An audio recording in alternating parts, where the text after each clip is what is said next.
Pessoal, vou começar fazendo uma pergunta para vocês. Quem aqui utilizou inteligência artificial hoje? Levanta a mão. Tem certeza? Quantos aqui acordaram hoje e olharam o seu smartphone? Levanta a mão. Então 100% de vocês usaram inteligência artificial. Eu vou tentar nos próximos 20 minutos trazer um pouco da simplicidade que é a inteligência artificial, né, e como ela está inclusa dentro do nosso dia a dia, tanto das empresas, nas prefeituras, nas cidades, no nosso dia a dia com esses devices, com smartphones e assim por diante. Tá? Meu nome é Marcelo Leite, eu trabalho na Microsoft num time de especialistas de tecnologia, sou especialista em inteligência artificial e plataforma de dados. Bom, o que a inteligência artificial pode criar, né, dentro da nossa realidade? Basicamente, seria como a gente pensar em várias possibilidades de pessoas trabalhando ao mesmo tempo com as capacidades que a gente tem hoje dentro da nossa plataforma humana, né, potencializado por um computador. Então, se eu tenho a capacidade de ouvir, se eu tenho a capacidade de falar, capacidade de observar, né, e de processar tudo isso, eu colocando isso dentro de uma máquina que faça esse mesmo processo, ele consegue ser, né, otimizar, melhorar a performance das pessoas. E esse é o grande desafio da inteligência artificial, aumentar a capacidade da criatividade humana, que é algo que ainda a inteligência artificial não conseguiu fazer. E vocês vão ver que a inteligência artificial ela está inserida no nosso dia a dia, mas ela não é como os filmes de ficção científica retratavam há 20, 30 anos atrás. Não é como os desenhos na década de 60, os Jetsons e aqueles, né, toda aquela caricatura sobre os robôs substituindo pessoas. Isso ainda não existe, ou parte daquilo não existe.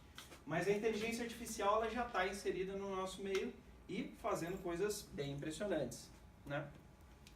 E por que agora a gente fala de inteligência artificial? A inteligência artificial ela começou a ser empregada mais ou menos na década de 50, final de 40 ali, mas a dificuldade maior era como que eu pego modelos estatísticos, porque basicamente, né, inteligência artificial está ligada à matemática, está ligada à probabilidade.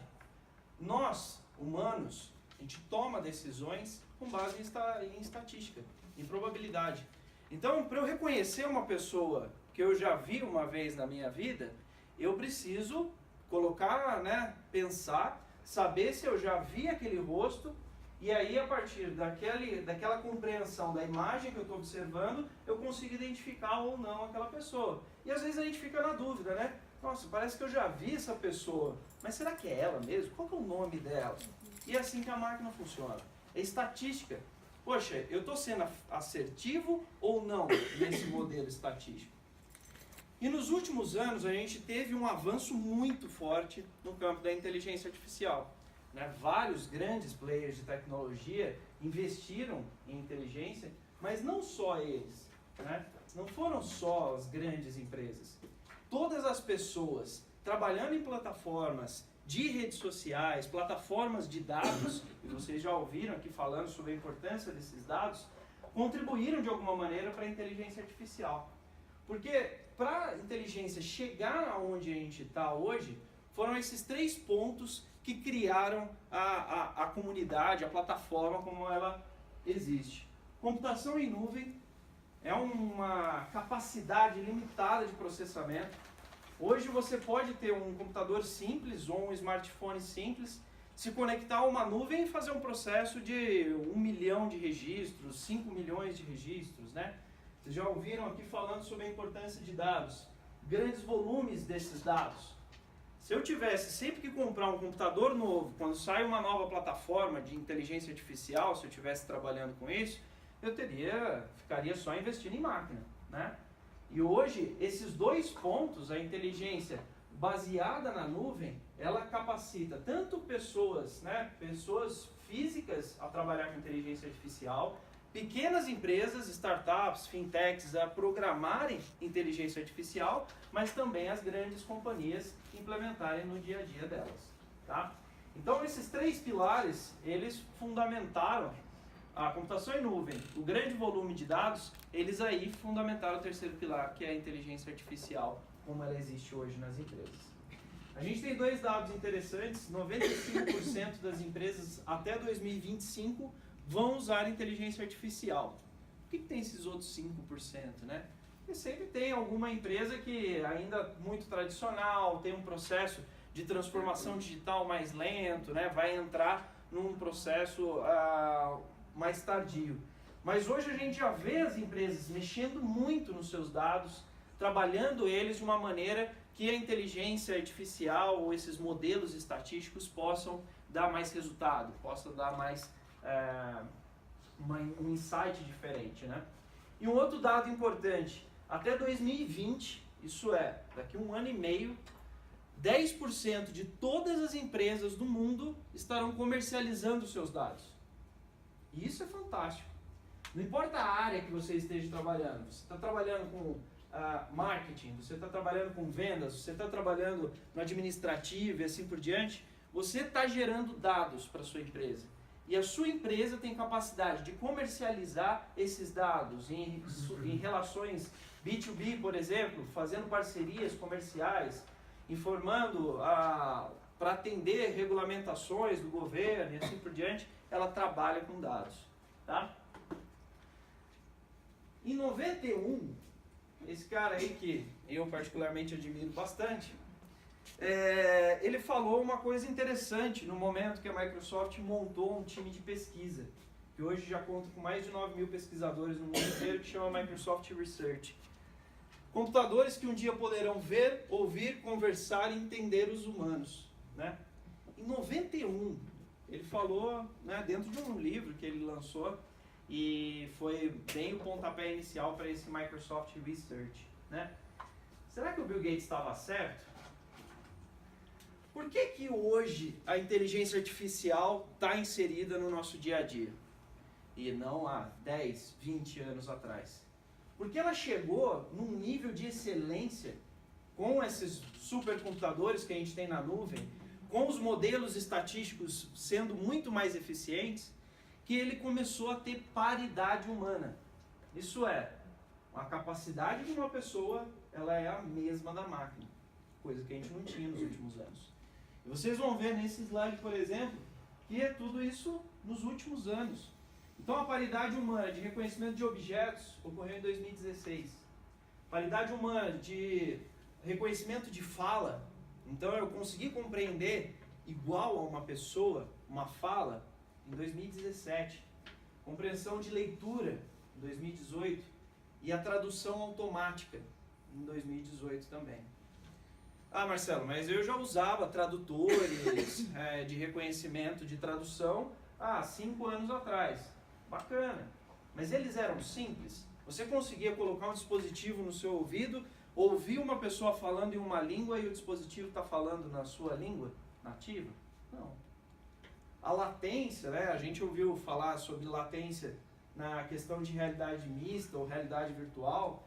Isso é algo super importante, porque a gente está falando de nuvem, que seriam data centers, poder de processamento na nuvem, né, que é algo externo, ou eu preciso de uma comunicação via internet, mas eu preciso ter uma comunicação rápida. E aí estão os maiores desafios nossos com tecnologia. A hora que isso ficar mais rápido, mais veloz, as capacidades vão ser cada vez melhores. Então esses wearables, né, um Apple Watch ou um óculos de realidade aumentada, quanto menos velocidade ele tiver para ir até o poder de processamento, a inteligência artificial e retornar uma decisão, ou até uma outra tecnologia que a gente está trabalhando. Como que eu capacito a inteligência artificial, treino ela e depois coloco ela embarcada no dispositivo, né? Para eu ter um sensor ali que tenha a inteligência para fazer aquilo com que ele foi implantado.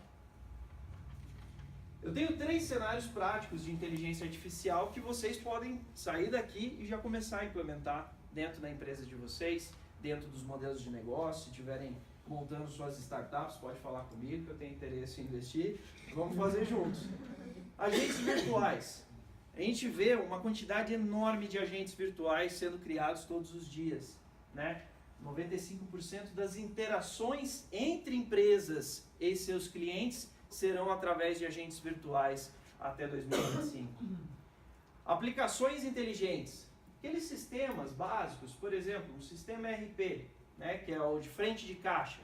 A gente vai numa loja hoje, eu chego naquela loja, eu vou com um produto, pego um produto na gôndola, levo até o caixa, aí a moça vai pegar o produto, passa o código de barra e depois ela me fala o valor.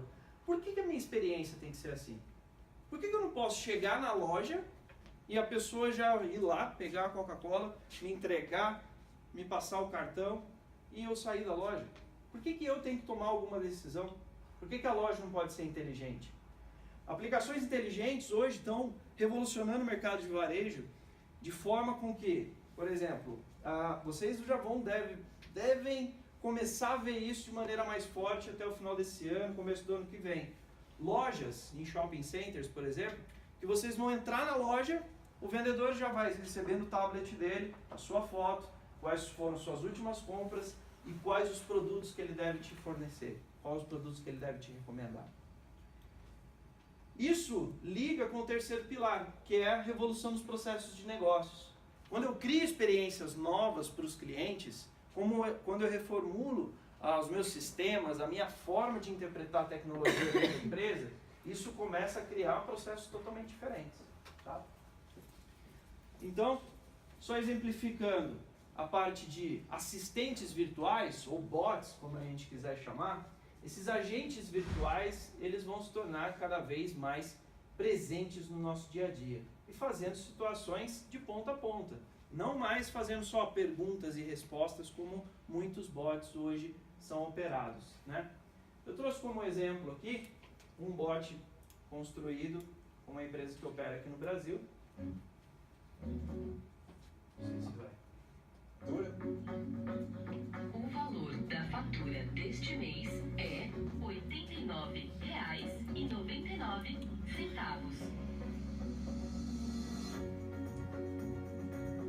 Vou ficar fazendo propaganda, mas se vocês quiserem baixar o aplicativo dela, vocês já conseguem fazer essa interação.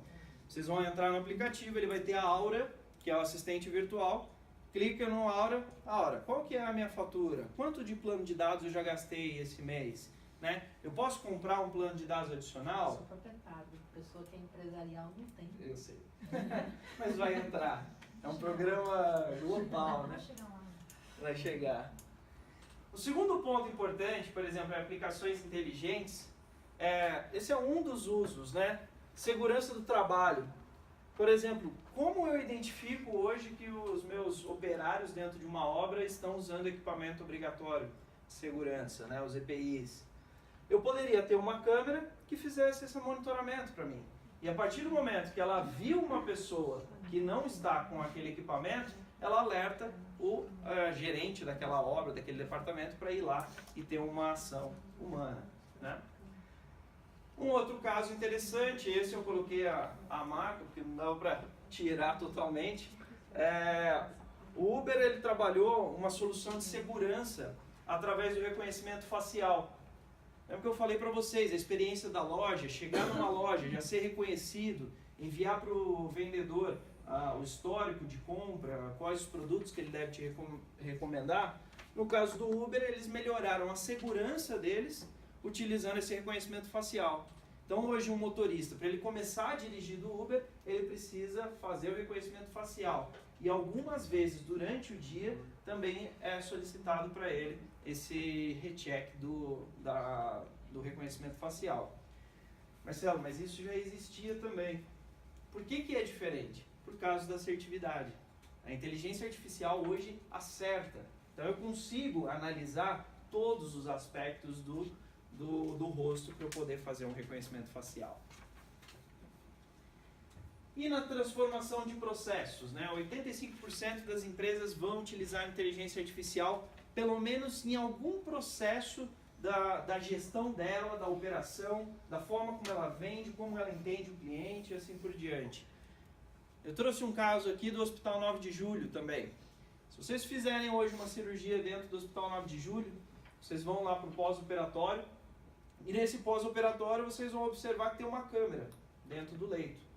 O que essa câmera faz? Essa câmera, ela fica como um assistente para você. Ela está te ajudando. Por quê? No momento que você está num pós-operatório, se você descer da maca e for até o banheiro, às vezes você não compreende uma falha que pode ter dentro do seu corpo, e você pode cair. Esse é um problema da OMS. Ela colocou como um dos maiores desafios do novo século, criar soluções que diminuíssem a queda no pós-operatório.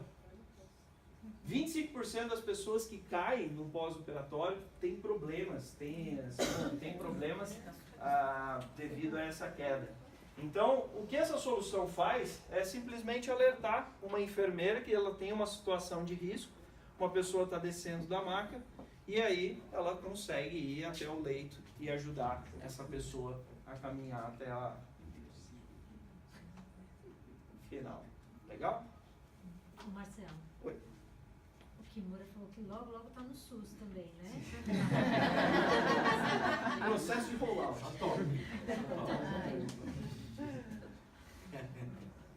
Sol, para fechar, eu vou passar um videozinho para vocês.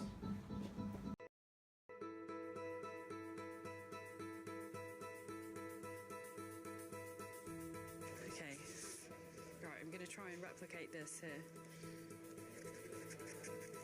We're off to a great start.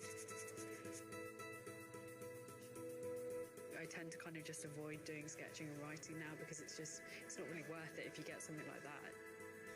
Anything you could do that would just make my hand do what I want it to do and be able to sign my name would be an incredible thing.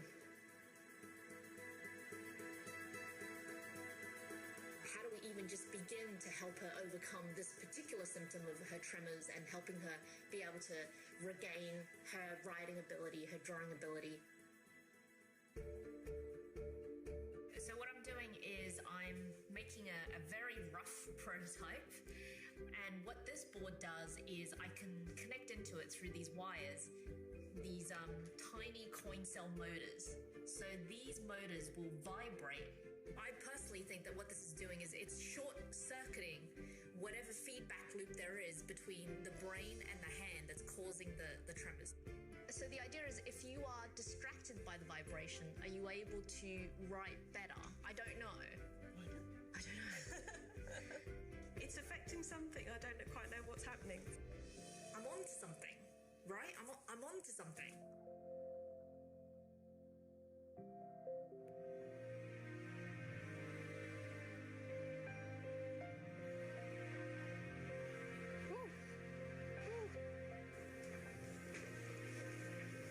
Jesus Christ.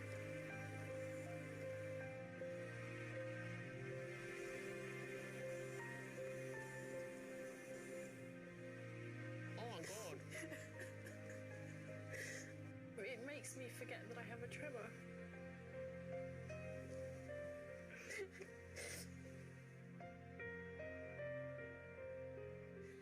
I've drawn one of them for a long time. I've actually just written my name for like the first time in ages. I can't believe it. Mum, it's called the Emma.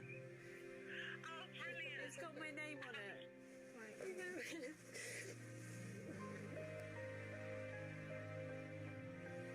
Só pra gente não ficar chorando aqui.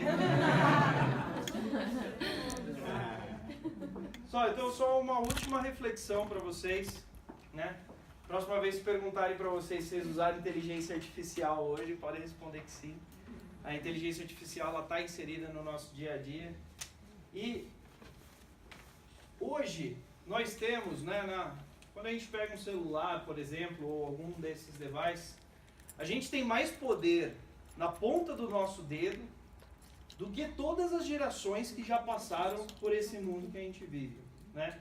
E a pergunta que eu deixo para vocês é: o que vocês vão fazer com todo esse poder dentro da empresa de vocês, né? Com todo esse poder hoje?